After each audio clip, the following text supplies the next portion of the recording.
Hello everyone and welcome back to another episode from the Multi-Tools and Blades channel. Today we're going to have a look at a 1970s pocket knife from the Syracuse Knife Company. Syracuse is a city in New York, however this knife was made in Poland. It has rather bright red celluloid scales on a 4-pin design. This model here only has 3 layers, however they were manufactured up to 5 layers.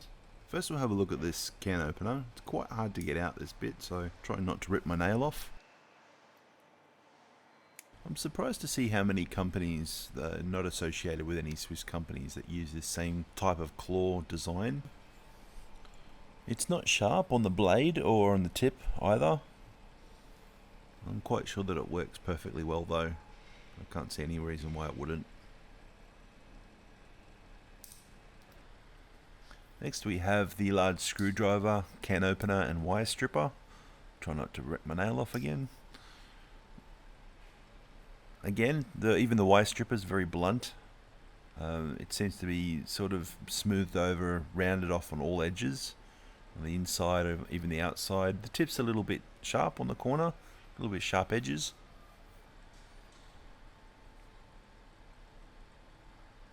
We also have this little notch down the bottom here for the wire stripping.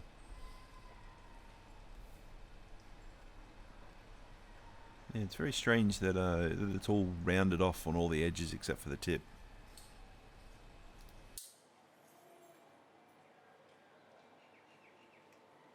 So here are the scissors in the middle layer, very, very hard to get out. I'm going to have to use my little Wenger specialty tool here.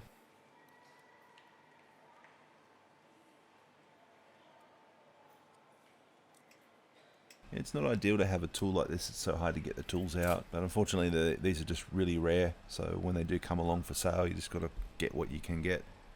The scissors are really good, no problems at all, very well built. There's a little bit of corrosion at the base of the spring where it joins on, but it's not too much of an issue.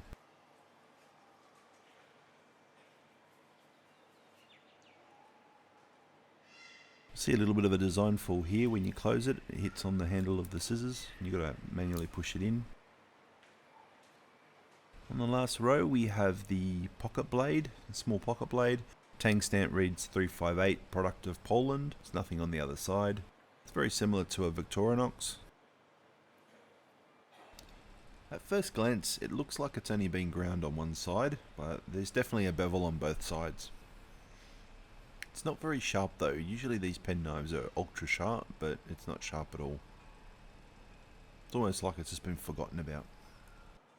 Right next to the blade we've got this tiny little adjustable keyring lanyard, which is very peculiar. I'm not sure why it moves.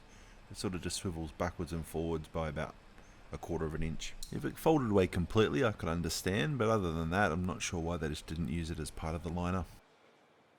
So the last tool on the front side is the main blade. The tang stamp says Syracuse Knife Co. The nail nick is a little bit further down the blade than it is on a current model Victorinox. Other than that, it's very similar in thickness and design.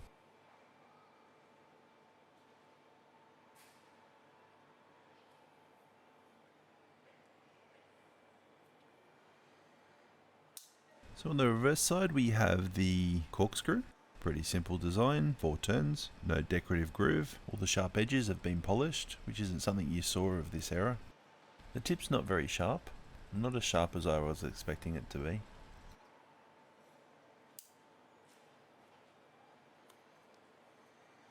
Opposite the corkscrew we have the Reamer, which is an old style Reamer. Once again the edges are all quite rounded off with the exception of that right angle cutting corner. On the center layer, utilizing the same spring as the scissors, we have the long style nail file. And at this point I'd just like to point out the proximity to that lanyard ring holder. You can see how close it is, and if you would actually put a split ring through that, it actually would stop it from being functionable.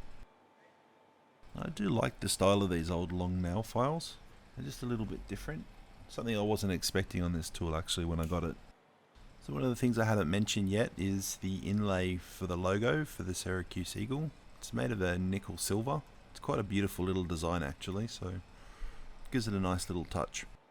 Now overall I don't really rate this pocket knife highly as some of my other ones. I think the one example that I have is a pretty bad example. Definitely going to be looking for more, see if I can get one of the bigger ones to show you. But until then, this might be one of those ones I just leave in the safe for a while. Thank you everyone for watching all the way to the end, and thank you to my subscribers. I do these videos for you guys and girls, so don't forget to leave a comment down below and hit that like and subscribe button if you already haven't done so. Catch you all next time.